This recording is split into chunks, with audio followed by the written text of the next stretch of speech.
The church bells finished their last tired toll and left the air heavy, as if the whole town had been holding its breath for my father and didn't know what to do with itself now that he was gone.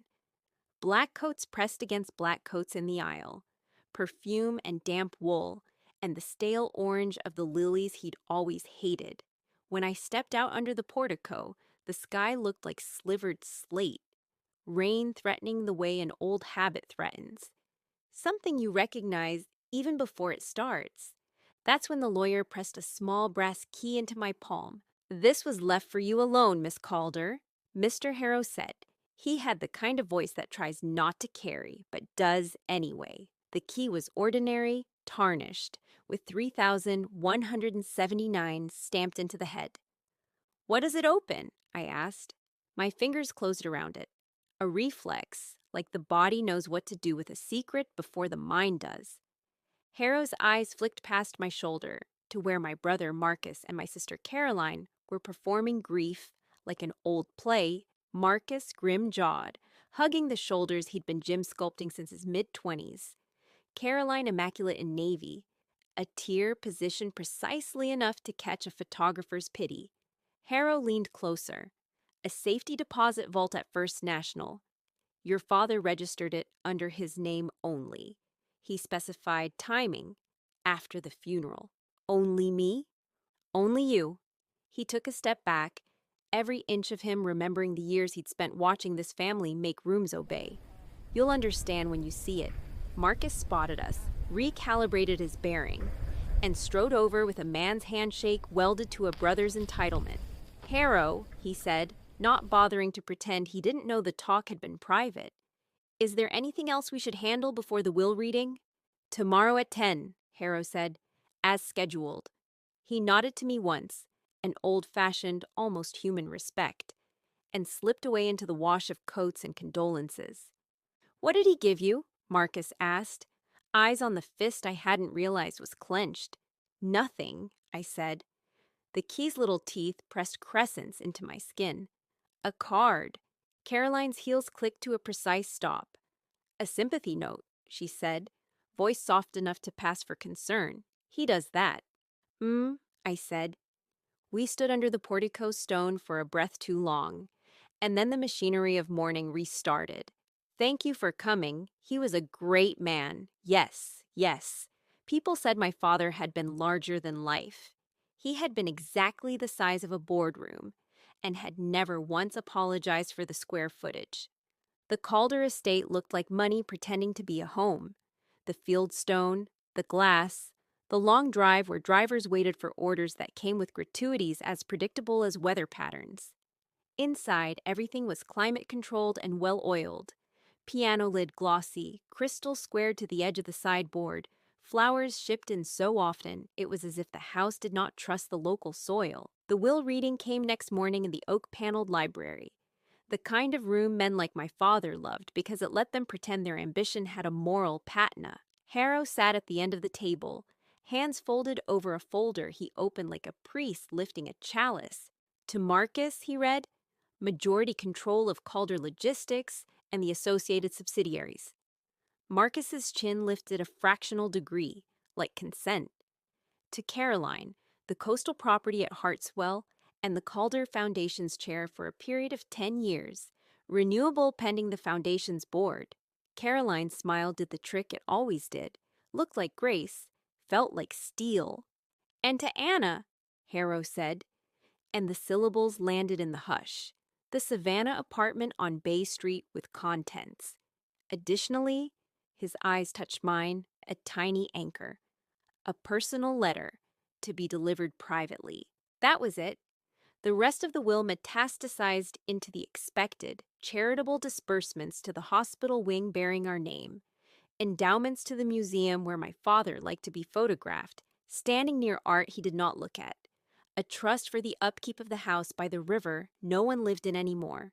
When it ended, Marcus clapped Harrow's shoulder, as if they'd finished a round of golf. "We'll need to restructure," he said. "There's volatility in shipping. I'll brief you." "You may brief the board," Harrow said, a line of iron under velvet. Caroline squeezed my hand in a gesture the cameras would have loved if there had been any. You'll love Savannah, she said sweetly. Artists, bookstores, your kind of thing.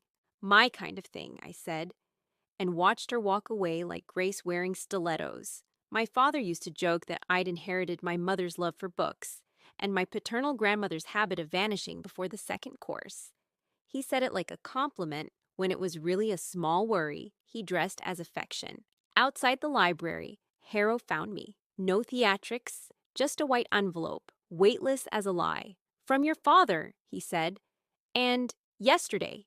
He didn't have to say the word key. I felt it against my palm in my pocket, cool and sure. I didn't open the letter until I was alone in my car with the doors locked and the engine off. The kind of private that feels like a secret more than a space. It was my father's hand. Angled letters, certainty baked into every stroke. Anna, they will tell you stories about what must be protected. They've told them so long they've come to believe them. In the vault, you'll find what's true. Listen before you decide. Father, not love, not even dad. Just father, his favorite title. Banks smell like paper pretending to be safe. First National's lower vault was a cold metal throat that swallowed sound. The attendant, a woman with a bun so tight it made me want to loosen my own hair, checked the number on my key 3 times, typed something, frowned, and then gestured with 2 fingers. This way. Door after steel door. The little dramas of deadbolts and signatures. At last, a narrow room with a metal table. She slid open the box that matched 3179 and left me alone with it like a scientist and her specimen. I pulled it out. It was heavier than it looked, and the weight informed my bones of something my mind didn't want to know yet. Inside the safety deposit box sat a black leather case, corners frayed, the handle polished by decades of hands, 2 brass latches. I flipped them. The case opened like a mouth that had been shut too long. Not jewels, not land deeds, not stock certificates. Cassette tapes, a stack of them, labeled in my father's hand. Marcus, April 2004. Caroline, January 2011. Board, strategy. Beneath them, manila folders thick with paper, ledgers, printouts, correspondence on letterhead, with our crest embossed in silver. On top of it all, a small tape recorder. He had thought of everything, down to the batteries, 2 wrapped in a rubber band like candy he was saving for me. I sat, set the recorder square in front of me, and slid in the first tape. It hissed, coughed, and then coughed up my father's voice. It felt like being haunted by someone who refused to admit he was dead. Marcus, he said, calm, surgical. You asked me to fix the Cyprus problem. That's your word. It is not a problem. It is fraud. You instructed Vaughn to move operating expenses to a shell. You used the charitable arm to backfill shortfalls. On the tape, Marcus's voice came, lower, defensive. It's temporary. Everyone does it. Everyone does not have my name on the letterhead, my father said. The scrape of a chair, the click of a pen. I could see him at his desk, the window behind him showing the river he liked to pretend he owned. Move $1 more in my name and you will regret it. Silence. Cassette hiss. Then my father, to the recorder, documentation attached, wire details, approvals forged. I ejected it with hands that weren't mine, slid in Caroline, January 2011. Her voice cool and lacquered. Dad, please, we're saving the foundation. The donors expect. You've been routing donor pledges through consultancies, he said. Sea Ridge, Everite Group, 6 meaningless names, no services rendered. You use them to pay for the Hartswell renovations. Carolyn's tone sharpened like a blade honed on ice. Donors want results.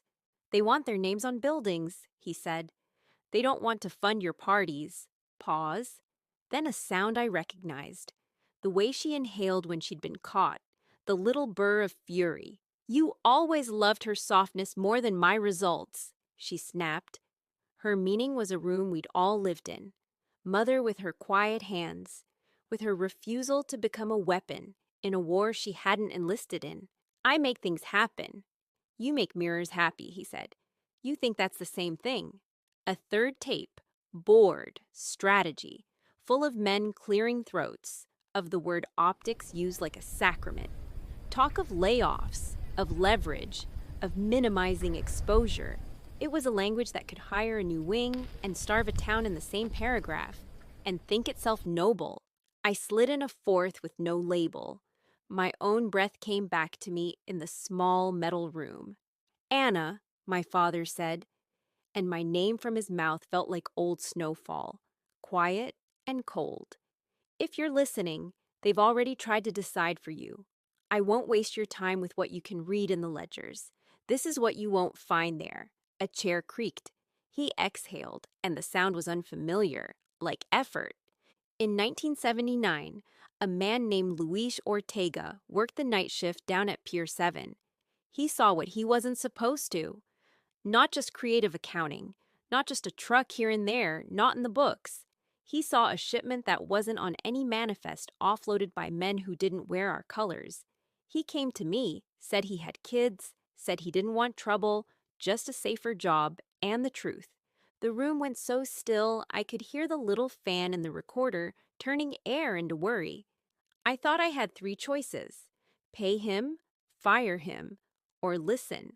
I made a 4th. I called a man I shouldn't have known. It was supposed to be a scare, something that would buy us time to clean. It went wrong. He fell. The police called it a workplace accident. I signed the papers that made it so. His wife cried in the office where we loaned her money to bury him. That loan interest paid for the Christmas gala that year. I gripped the table until the metal found my bones.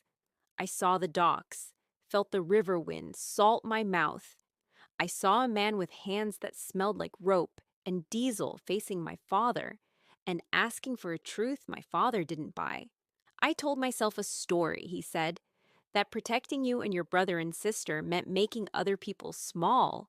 I was so good at telling it that I believed it and punished anyone who didn't. Your mother left me quietly long before the divorce was filed because she couldn't live with a man who called that loyalty.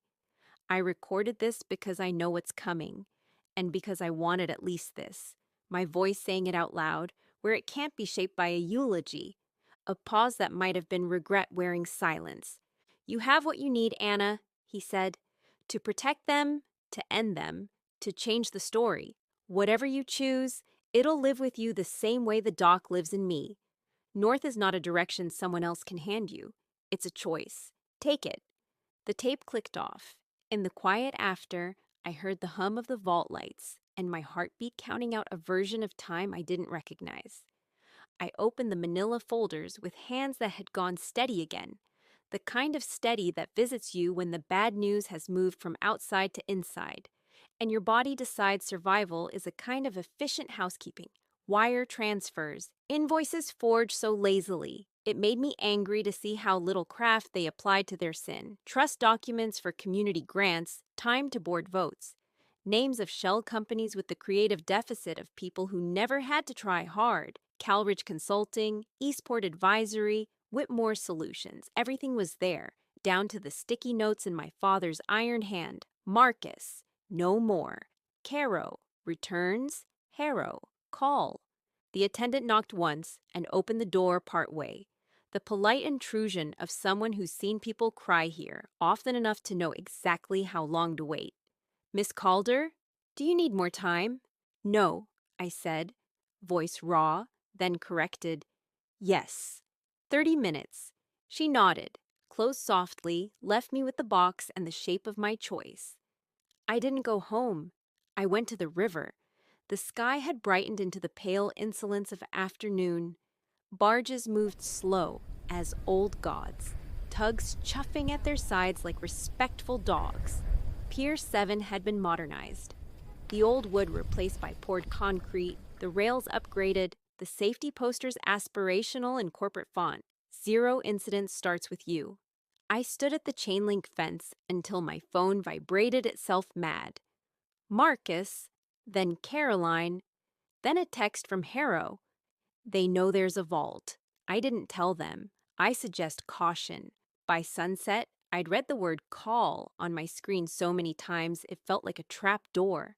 I turned the phone off and sat on a bench facing the water, the leather case at my feet like contraband. The wind off the river tasted like salt and heat and the metallic echo of storm.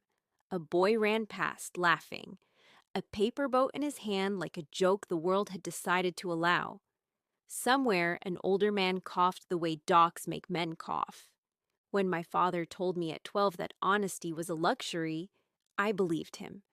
When my mother told me at 13 that honesty was a room I could choose to live in even if no one else did, I wanted to.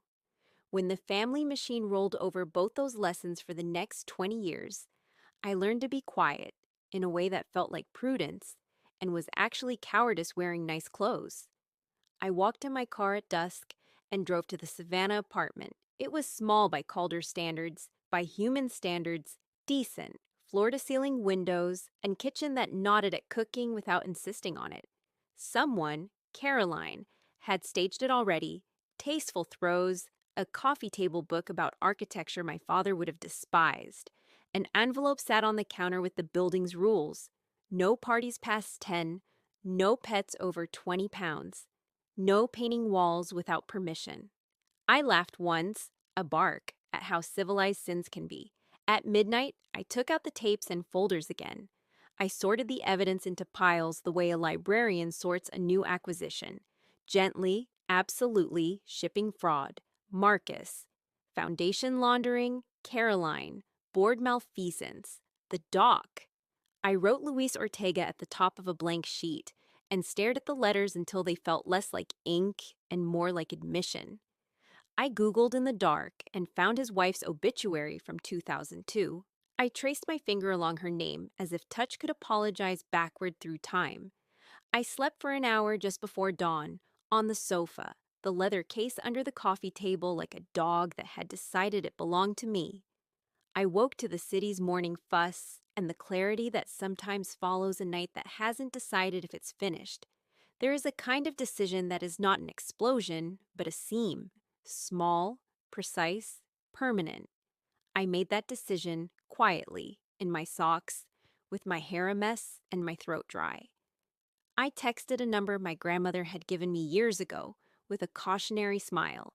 If you ever need a reporter who remembers the difference between story and truth, call Maria Soto. Anna Calder here, I typed. I have documents and tapes, RIB, Calder Logistics and Foundation, proof of fraud, confession of a 1979 doc death. Off the record to start, the bubble appeared almost immediately. Meet me in 2 hours. Recordings? Originals? Both, I wrote. Bring them. Bring coffee, she wrote. This will hurt. I know, I didn't tell anyone I was going. It felt like the first honest habit I'd ever formed. Maria Soto looked like a person built for weather.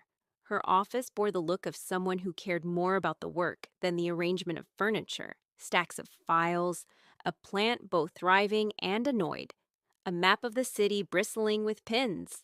She listened the way good surgeons listen to your breath. I put the leather case on her desk and watched her face do the thing faces do when the weight of what's in front of them settles into the calculation. Not if, but how. Not maybe, but when. She didn't coo. She didn't sigh. She just began. We listened to the tapes again, this time with the kind of attention I reserve for music I know will end differently if I dare to look away. She took notes. Names, dates, cross-references. She took pictures of ledgers and cross-checked with public filings on her screen. She did not ask me if I was sure. She asked if I was ready. Once we move, she said, you don't get to choose the shape of the fire. Only that it starts. It started in 1979, I said. I'm just not blocking the wind anymore. Okay, she said. And something like respect softened the edges of her mouth. We'll do this right. Sources off the record until we're protected. We'll give them a chance to respond. We'll backstop every number. You go home. You will want to tell someone. Don't. On my way out, I passed a bulletin board with a quote thumbtacked near the top. The truth will set you free, but first, it will piss you off. It felt like a weather report. The news broke a week later like a sky that had been holding too much water. Calder Foundation laundered millions, sources say. Internal tapes reveal shipping fraud. Doc Death raises questions. Our phone lines melted. Email turned to acid. Donors pulled statements they had written with love and replaced them with legalese. Marcus called 14 times in 3 hours, then switched to texts that started with, "We can fix this," and ended with, "You are dead to me." When he realized I wasn't picking up, Caroline issued a public statement that arranged words like regret and surprise and misled, and ended with a pledge to audit our procedures, by which she meant wait this out. That afternoon, 2 men in suits tried to serve me papers. Harrow's office informed me, dry as toast, that Marcus had initiated an action to freeze misappropriated assets, which, given that I had nothing of theirs, was a theater ticket I had no interest in using. Maria's lawyer called to remind me, "You owe them nothing. They'll try to make you believe you do. Keep your door shut." I did. For once, shutting the door felt like self-respect and not cowardice. At dusk, there was a knock that didn't sound like paper. I opened the door to find my mother. She looked smaller than my memory had left her. Time had decided to declutter. She held a grocery bag with a loaf of bread in it, because some generational instinct had taught her that food is what you bring to disaster, even when no one will eat. "I told your grandmother once that you would be the one to change the room," she said by way of hello. She set the bag on the counter like an offering, and then did what I needed more than bread. She took my face in her palms, the way she used to when I returned from school with bruises I had not named. "You did right." "Did I?" I asked, childish for a second and allowed to be. "Truth is an ungrateful guest," she said. "It takes what it needs, then leaves you to clean. It is still the only company I trust." She looked at the case on the table and then away. "He would have hated you for this," she said, "and loved you. He was always at war with the part of himself that wanted to tell the truth and the part that didn't. You've just settled it." We ate slices of bread with butter like communion. She told me a story I'd never heard, how Luis Ortega's wife had come to her with a bag of receipts and a face that had learned grief without grace, how my mother had offered her the only thing she had in surplus: attention. "Your father called it meddling," she said. "I called it seeing." When she left, she kissed my forehead the way you kiss a child and a soldier both. "They will come at you with names," she said. "Remember yours." Marcus came in person at midnight 2 nights later, banging on the door like a nuisance he could beat into becoming a favor. I opened because the building would not survive if I didn't. He pushed in, took in the apartment, cataloged, assessed. "You did this," he said. A prosecutor warming up. "You gave them tapes." "I did," I said. "You're destroying us." "Father did that," I said. "I just stopped hiding it." He laughed, a terrible bright sound. "You think they'll love you for being righteous? You think you've bought yourself a virtue no one can repossess? You've signed up for a life of being the one who ruined everything." "I can live with that," I said, surprising both of us. "I couldn't live with the other thing." He stopped then. I watched the arithmetic behind his eyes. He had always been good at math, bad at soul. "You're dead to me," he said finally, as if it were a spell and not a sentence. "I was never alive to you," I said. "Not as myself." He left without slamming the door. Slamming would have been a concession. Caroline didn't come. She sent a message that sounded like lavender and was poison. "You could have come to me. Family handles family. The press is beneath us." I stared at it long enough to see the lie it wore like perfume. "We handle, not heal." I typed back, "We did. For decades. That's the problem." There was no reply. There rarely is to a truth that doesn't ask permission. Time changed shape. Days became the questions reporters asked, and nights became the answers I gave in silence to rooms that finally stopped lying to me. The foundation board dissolved like sugar in hot water. The shipping company stock shivered. Harrow's letters multiplied. The paper legal and tired. Prosecutors called. Maria protected me with vigor and paperwork, and the ferocity of a woman who refuses to let the story steal the storyteller's skin. 2 months after the first article, I stood at the edge of Pier 7, where they'd cleaned everything so well it almost looked new. The plaque near the gate had a new addition at the bottom. Subtle, correct, not enough. In memory of Luis Ortega, whose life reminds us that safety is not a slogan, but a duty. Someone had insisted on it. I had a guess.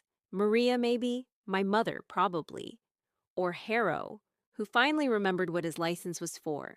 I dropped a single white flower into the water because rituals help humans behave when justice is too slow to satisfy. The river took it without ceremony. When I turned, a woman stood half a dozen feet away, 40s, hair pulled back, eyes that had learned the work of getting by. She was holding a boy's hand. "Are you?" she asked, and didn't finish. "I am," I said. There are times when the called her name doesn't help, but identifying yourself does. She nodded. "He was my grandfather," she said, touching the boy's hair. "My grandma kept the newspaper on the table until she died last month, said she could breathe again." The boy looked up at me with eyes that had inherited no interest in our family, only a stake in what we'd done. "Thank you," the woman said. We stood for a minute together, not friends, not enemies. Witnesses in a country built on the stories men tell themselves to sleep. Then she took the boy to see the boats. I walked the other way. In the Savannah apartment that evening, the light came in honey thin and made even the dust look like an argument for mercy. I set the leather case on the shelf. I do not know why I kept it. Maybe to remind myself that the past is not a movie you can turn off, but a file you store where you can reach it in case someone says that never happened. I took out my father's last letter, the one he'd written for the vault, and read it again.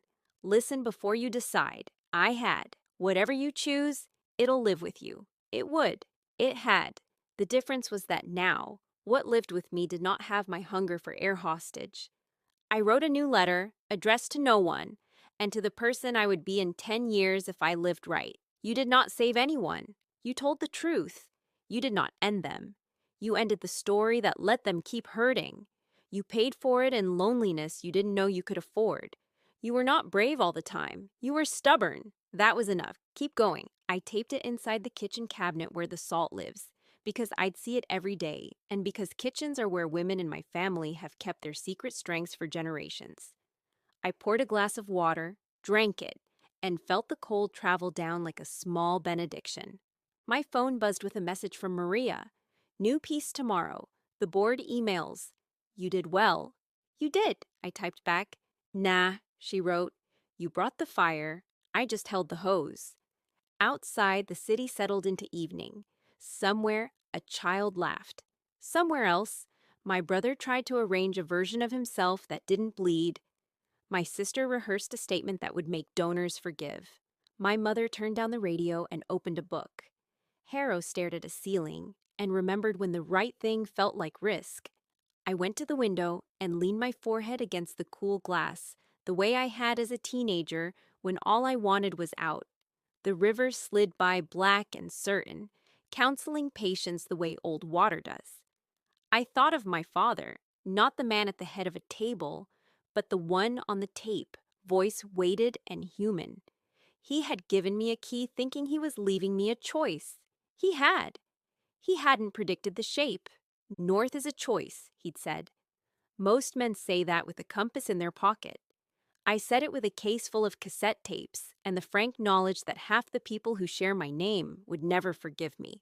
Forgiveness is just another story. I had traded it for a map. I turned off the lights. I left the window open. The night air came in with the smell of river and asphalt and some flower I couldn't name. I climbed into bed and slept without dreams for the first time since the bells. When morning came, it didn't feel like absolution. It felt like work. That was fine. I had learned that love of the truth is not a hymn. It's a job. I got up. I made coffee. I opened the cabinet and read my own letter and didn't argue with it. I went to the desk and wrote down the name Luis Ortega one last time and underlined it once to keep the world from smoothing it out. This is how you end an empire, I thought, not with fire and screaming, but with air and paper and a refusal to close the door. I picked up the phone to start the day's calls. Before I dialed, I said aloud, because the room demanded it, and because some words work better when the air carries them. The truth is the only inheritance I'll keep. The room did not applaud. It didn't have to. It let me work.